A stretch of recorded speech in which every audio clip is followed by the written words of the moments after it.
What's up, guys? Welcome back to Country Bunkers Trains. Hope you're having a good week.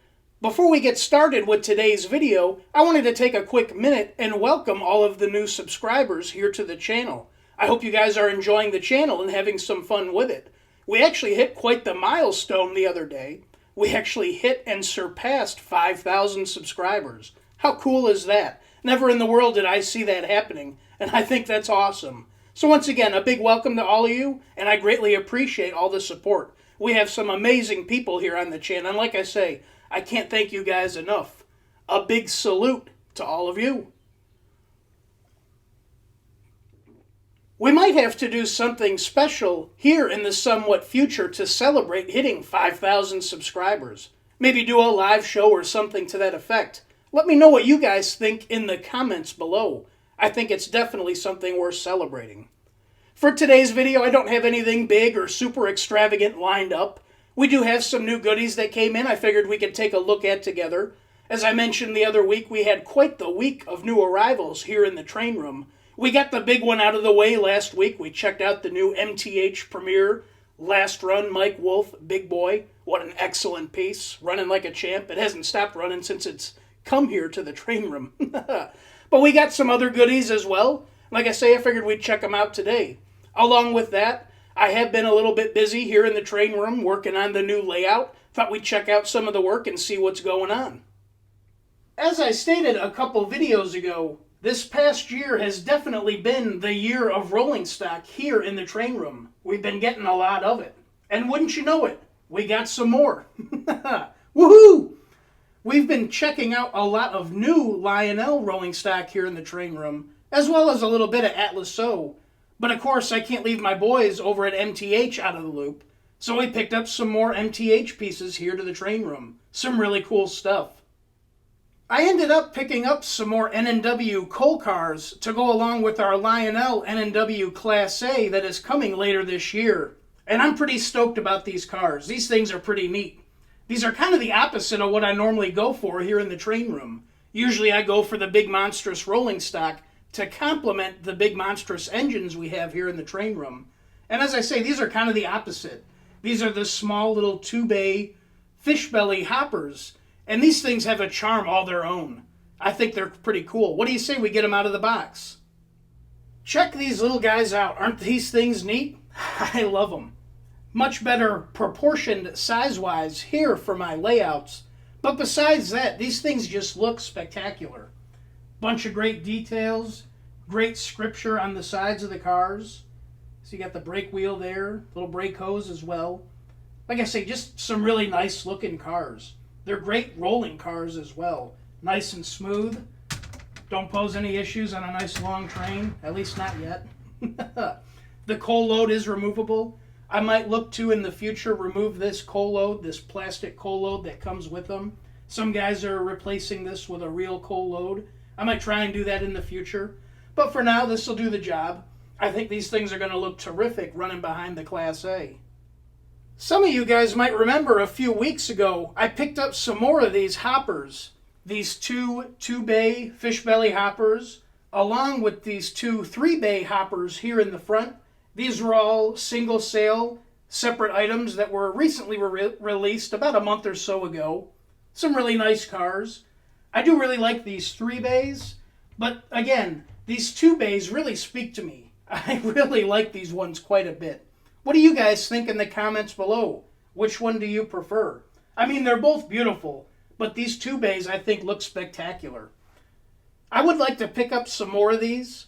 I don't know if I would pick up another 6-pack, maybe get a few more at least to build a nice long train. If I get another 6-pack, that might be a little bit too long for the layouts here, but it would be a pretty impressive sight. I think we're well on our way to getting our N&W train built for that Class A coming here to the layout. This 6-pack of hoppers actually comes from Eric Siegel's territory over at Legacy Station. I'm honestly not sure if these cars were quote-unquote cataloged or offered normally last year, or if they were a special order or dealer special order piece. The MTH website shows these being cataloged in 2021 and being delivered in February of 2022 this year, but I don't remember or recall ever seeing these available last year. I'll leave the item number in the description below if you're interested in picking yourself up some. Moving on to the next new item, which is actually a scenery item. Picked up some of these girder bridge side plates from Scenic Express. These things are pretty neat. One of the most popular items here on the channel is our big red bridge over on the first layout. A lot of people seem to enjoy that bridge, and I'm hoping to copy or replicate that over here on this new layout, but of course give it a different vibe, a different flavor if you will, and hopefully improve upon it. I guess we'll see how it turns out. But yeah, like I say, this stuff's pretty cool, very detailed. I like all the rivets on the face of the girder. It looks great. I will say this plastic is kind of odd. Here on the front side of the girder plate, it's a nice hard shell plastic like what I'm normally used to. But the back side, it's kind of odd. It's hard to describe. It's almost like a plastic sponge hybrid. It's very absorbent. It soaks up paint like no tomorrow. I don't know how else to describe it. It's just weird.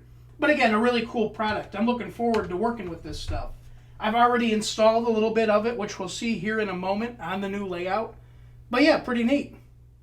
So what have we been doing on the layout?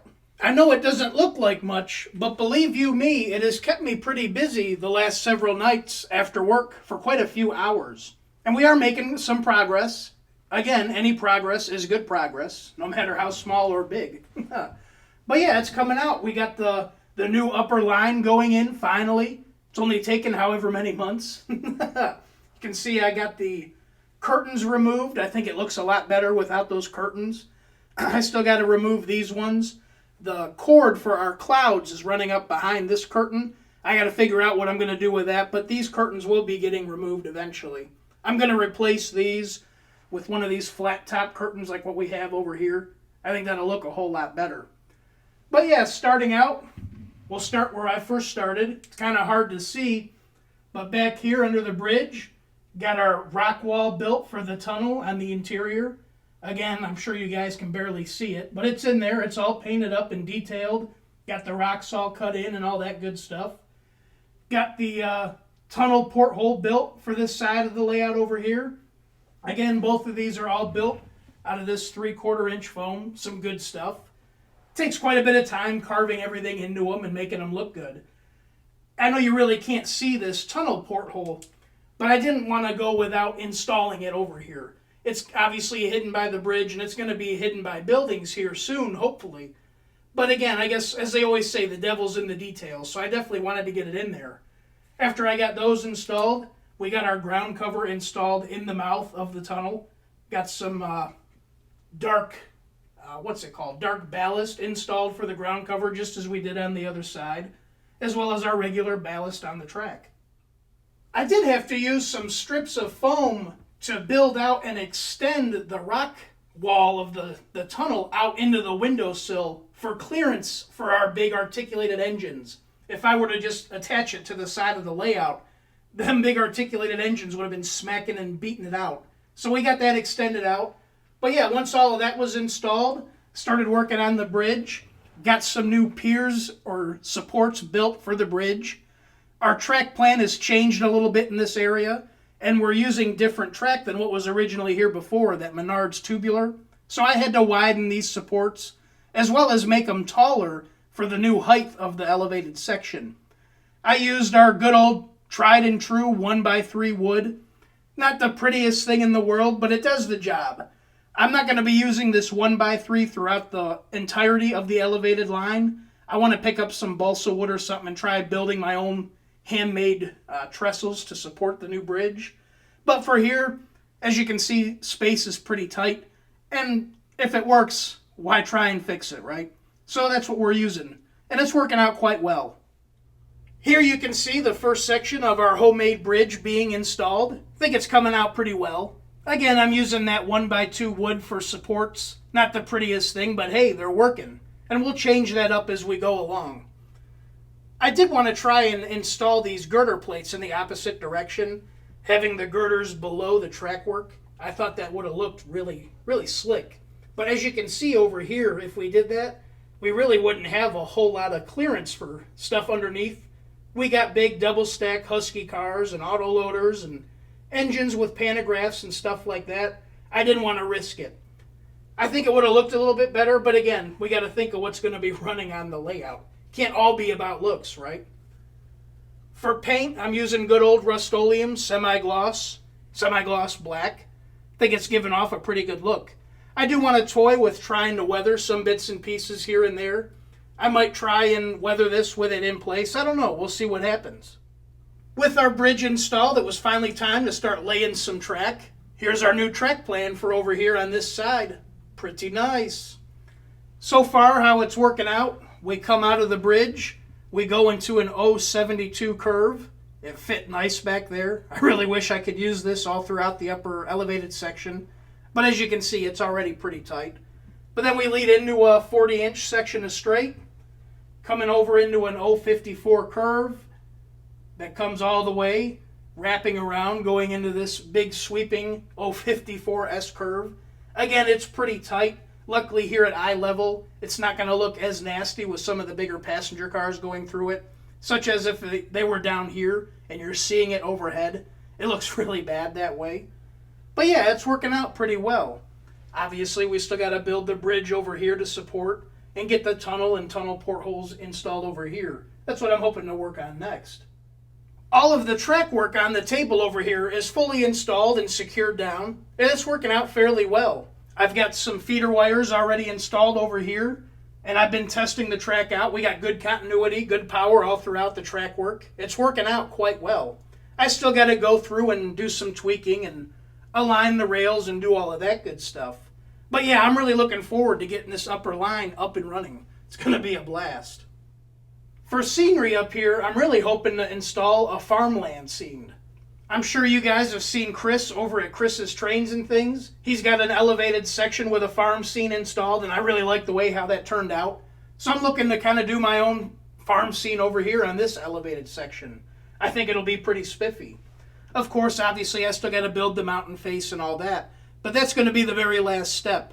I got to wait till I get all this scenery and everything placed on this upper section before I start blocking it in. I want to be able to access the wires and all that good stuff. But yeah, guys, let me know what you think. I'm always looking for comments, suggestions, and ideas to improve upon what we already have. That's one of the reasons why it's been taking so long to do this layout. I want to think it out and plan it out, and I'm not in a rush. I do want to add real quick, those big monstrous 21-inch passenger cars currently on the upper line will not be running on this loop. Way too big for this loop. I can only imagine them trying to negotiate that 054 S curve. That would be quite the sight. They're just there for storage at the moment. But yeah, again, not a huge update, nothing extravagant, but I did want to show you guys what was going on here in the train room this week. I hope you guys enjoyed this little video. If you did, please make sure to like, comment, and subscribe. It would be much appreciated. Once again, a big welcome and a big thank you to all of our new subscribers here on the channel. I do really greatly appreciate everybody here. We got a great group of people here on this channel, and I can't say enough about all of y'all. But anyways, guys, until next time, my name is Zach, and this is Country Bunkers Trains. Y'all take care. I'll see you the next go-round.